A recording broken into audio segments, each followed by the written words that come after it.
So, in as far as there were demons, then yes. But, we can't call them demons or gods from yesteryear, because that's really out of fashion. Right. But you can call them aliens because now they're from some other place and they evolved. It's interesting how evolution has served as such a foundation for this. Mm-hmm. God, the demons, Satan gets us thinking that there is no God, that there is no Satan or any demons. But then he starts replacing it with these other entities. And we believe in evolution, lots of people do. And so that serves as the foundation for these otherworldly beings that have also evolved, not by God, mind you, but they've evolved from a long time ago. And as far as UFOs, well, UFO is an unidentified flying object. And we're seeing those today. People are seeing those all over the place. And generally what they look like is just some kind of a white light. It's a white ball of light or something like this that's floating around in the sky, and people will say, oh, it's a kite. Now we can all see what a kite looks like. They're not helicopters. We know what helicopters look like. We're not stupid, right? Neither are the people that take all these videos, and you can watch them on YouTube, and there's just thousands of them. And I'm sure there's a few pranksters out there, right? But sure, but still, just the quantity and even the quality of the video is such that you're like, wow, that's really amazing. So in the Old Testament, you find places where the heavens were opened.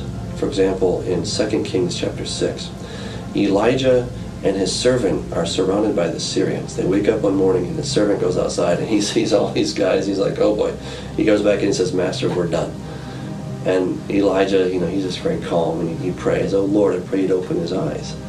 And so God opens the young man's eyes, and he looks all around him, and he sees these horses and chariots of fire. Now that's interesting. Why would God need to use chariots of fire? Well, I don't know the answer.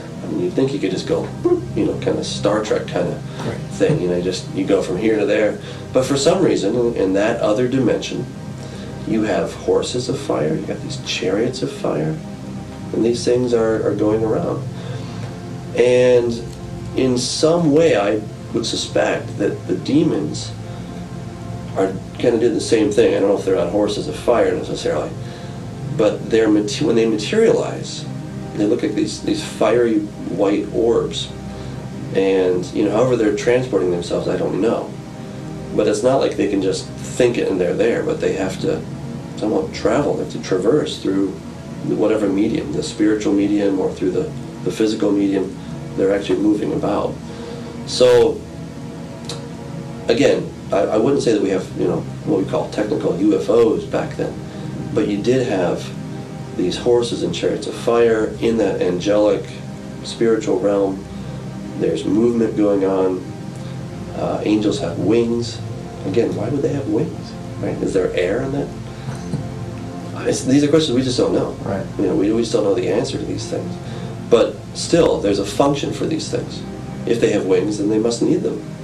If there are horses and chariots of fire, then they must need those in some capacity that I don't understand. And we're not really told. But still, there it is. So, what we're seeing today is a resurgence. We're not so much a resurgence, we're seeing a breakthrough of that realm into our own. And those demons are coming through. Somehow they're being able to manifest in this realm. I don't know how they do that, but they're doing it. They're manifesting, and they're up in the skies. Millions of people have seen these things. Right. You even have sort of more famous people like Ronald Reagan. Mm-hmm. He claimed to have seen something a number of times. Jimmy Carter, Barry Goldwater, Douglas MacArthur. All right, just to name a few of the presidents. You have other world leaders. You have Michio Kaku, who's a real famous physicist. Let me make a prediction, and that is sometime by mid-century, we might make contact with an intelligent civilization in outer space. Plus you have, just lots and lots of astronauts. They say that every time that we had a mission, we were being followed by something. We were being watched. We saw some craft. We saw something. right? And you can watch some of these videos that have been released by NASA, and you can see these things out there, right? So there's definitely something out there. The question is, what is it? Scholars with no religious affiliation who have looked into this topic of UFOs and ETs for several decades have come to very interesting conclusions. Jack Vallée, a venture capitalist, computer scientist, author, ufologist, and former astronomer who helped build the precursor to what we know as the Internet, has studied the UFO phenomenon for over 3 decades. After looking into the relationship between UFOs, cults, religious movements, demons, angels, ghosts, and psychic phenomenon, Vallée changed his proposed hypothesis from the UFO phenomenon being an extraterrestrial origin, in other words, craft and beings from another planet or a faraway galaxy, to a multi-dimensional visitation hypothesis, or interdimensional. In his book, Messengers of Deception, Vallée states, quote, "Human beings are under the control of a strange force that bends them in absurd ways, forcing them to play a role in a bizarre game of deception," end quote. Later in the same book, he states, quote, "The UFO phenomenon represents a manifestation of a reality that transcends our current understanding of physics. The UFOs are physical manifestations that cannot be understood apart from their psychic and symbolic reality. What we see in effect here is not an alien invasion. It is a control system which acts on humans and uses humans," end quote. J. Allen Hynek, a U.S. astronomer, professor, and ufologist, best remembered for his contributions in the field of UFOs and acting as scientific advisor to UFO studies taken by the U.S. Air Force, again came to same conclusions of the UFOs and alleged extraterrestrial phenomenon. In his book, Edge of Reality, he states, quote, "If UFOs are somebody else's nuts and bolts hardware, then we must still explain how such tangible hardware can change shape before our eyes, vanish in a Cheshire cat manner, not even leaving a grin, seemingly melt away in front of us, or apparently materialize mysteriously before us without apparent detection by persons nearby or in neighboring towns. We must wonder too where UFOs are hiding when not manifesting themselves to human eyes," end quote. The overall consensus seems to be that these crafts which are being seen have the ability to manifest as physical objects and at the same time manipulate time and space as to become invisible or perform aerial maneuvers that defy our current understanding of physics and nature. The deeper side to this phenomenon are the abduction accounts recorded by millions of people all over the world, regardless of time, race, culture, and upbringing.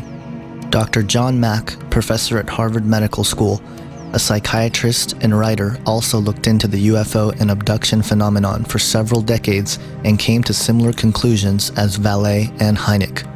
Although he recently passed away, his contributions to the study of ufology and alien abductions is highly touted and greatly respected. He states in an interview with Nova Online when asked if the phenomenon is literally physical or psychological, stating, quote, "Yes, it's both. It's both literally physically happening to a degree, and it's also some kind of psychological, spiritual experience occurring and originating perhaps in another dimension.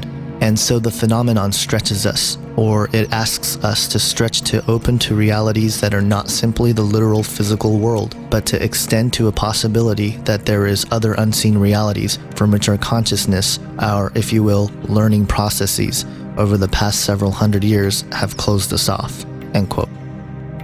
What seems to be the case is they come from some other domain, some place, maybe not another star or maybe from another dimension, but they manifest, they show up here in our physical world. People have a number of cases where people are just playing gone. A child comes into the mother's room. "Mom, you weren't there during the night when I came. There is burned earth outside where the ships have landed."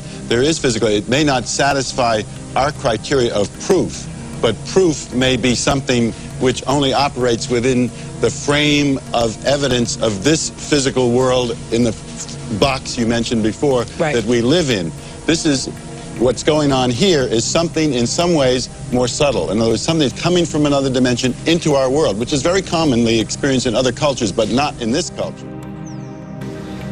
John Mack, who recently passed away, but he was at Harvard, and according to his own testimony, he says, I was not a believer in this thing. He wasn't trying to prove anything. He just kept hearing about these things. So he came to this conclusion that these were real physical abductions. Very, very slowly he came to that conclusion, and rather skeptically. He didn't want to come to that conclusion, but eventually the data was so much that he could not overcome it, and he had to just say, well, it's happening. Something physical is happening. Dr. David Jacobs has done similar research. He was quite upbeat about this whole thing for a long time, but in the last several years, he's become very downcast about his discoveries, because he's discovering that these beings that are taking people are smarter than us, they're stronger than us, and they have a hybridization program going on. Right. That they're creating a hybrid race to take over, and he says at best we're going to be second-class serfs. So he's very discouraged, and I can see why. I think if you discover these things, and yet you don't understand that there's a greater power, which is Jesus Christ, who has a much better plan, then I would be extremely depressed. And in a way, I'm sort of upbeat about the whole thing, because I see that we are getting very close to the end. Right. But it's also kind of scary. I mean, there's crazy things going on. Dr. David Jacob, an associate professor of history at Temple University, specializing in 20th century American history and culture, has also studied the UFO and abduction phenomenon for over 40 years. In an interview with L.A. Marzulli in the book Alien Interviews, Jacobs comments on the alien abduction phenomenon, stating, quote, "This is a phenomenon that is either psychological or it is happening. There is very little in the middle. I have learned that the abduction phenomenon is vast, global, and it occurs with great frequency," end quote. Whitley Strieber, in his classic account of an alien encounter in the book Communion, records his experience with these entities, stating, quote, "I became entirely given over to extreme dread. The fear was so powerful that it seemed to make my personality become evaporate. Whitley ceased to exist. What was left was a body in a state of raw fear so great that it swept about me like a thick, suffocating curtain, turning paralysis into a condition that seemed close to death. I died and a wild animal appeared in my place," end quote. Then, in a later release in a book entitled Transformation, The Breakthrough, he dives deeper into the experience, stating, quote, "Increasingly, I felt as if I were entering a struggle that might even be more than life and death. It might be a struggle for my soul, my essence, or whatever part of me might have reference to the eternal. There are worse things than death, I suspected. So far, the word demon has never been spoken among the scientists and doctors who were working with me. Alone at night, I worried about the legendary cunning of demons. At the very least, I was going stark, raving mad," end quote. Then later in the same book, he states, quote, "I felt an absolutely indescribable sense of menace. It was hell on earth to be there in the presence of these entities. And yet I couldn't move, couldn't cry out, couldn't get away. I lay as still as death, suffering inner agonies. Whatever was there seemed so monstrously ugly, so filthy and dark and sinister. Of course they were demons. They had to be, and they were here and I couldn't get away," end quote.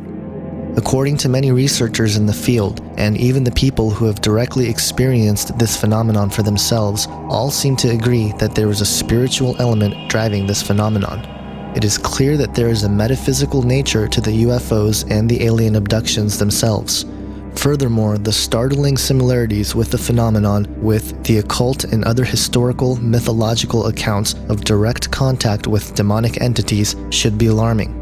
Jack Vallée alludes to this concept, stating, quote, "The symbolic display seen by the abductees is identical to the type of initiation ritual or astral voyage that is embedded in the occult traditions of every culture. The structure of abduction stories is identical to that of occult initiation rituals. The UFO beings of today belong to the same class of manifestation as the occult entities that were described in centuries past," end quote. There is another angle to this phenomenon that is seldom discussed, but is very important to point out. That is the solution to help stop those who experience the alien abduction phenomenon. Joe Jordan, a state-sanctioned